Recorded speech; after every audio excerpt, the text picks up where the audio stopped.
আমার নাম রওদাতুন জান্নাত ফিহা। আমি প্রথম শ্রেণীতে পড়ি। আমি একটি গল্প বলবো।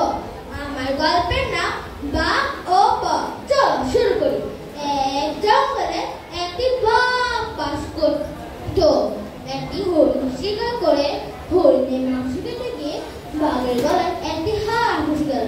ওহো ওহো ওহো, ও গলায় তো হাড় ফেসে গিয়েছে।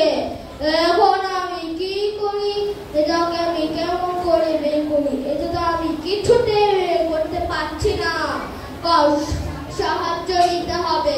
একটু খুঁজে দেখি, কাউকে যদি পাই বলবো হাতে বের করে দিতে। বাঘ জঙ্গলের মধ্যে দিয়ে যাওয়ার পথে একটি ছোট খরগোশকে দেখলো। আর বাঘ খরগোশকে বলল, ও খরগোশ ভাই, তুমি তো আমাকে সাহায্য করবে।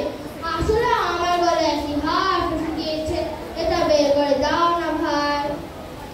খরগোশ বলল, আমারও তোমাকে সাহায্য করবো মনে নেই, ভুলে গিয়েছো?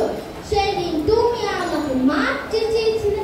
না বাবা না, আমি তোমাকে কোনো সাহায্য করতে পারবো না। বাঘ সেখান থেকে চলে গেল।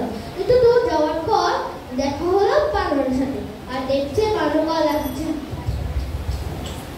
আর বাঘ বানরকে বলল, ও বানর ভাই, তুমি তো আমাকে সাহায্য করবে। আসলে আমার গলায় একটি হাড় বসে গিয়েছে, তোমার তো লম্বা হাড়, তুমি বের করে দাও না ভাই। বানর বলেছে, দেখছো না আমি কলা খাচ্ছি, খাওয়ার সময় কোনো বিরক্ত করো না, যাও এখান থেকে চলে যাও।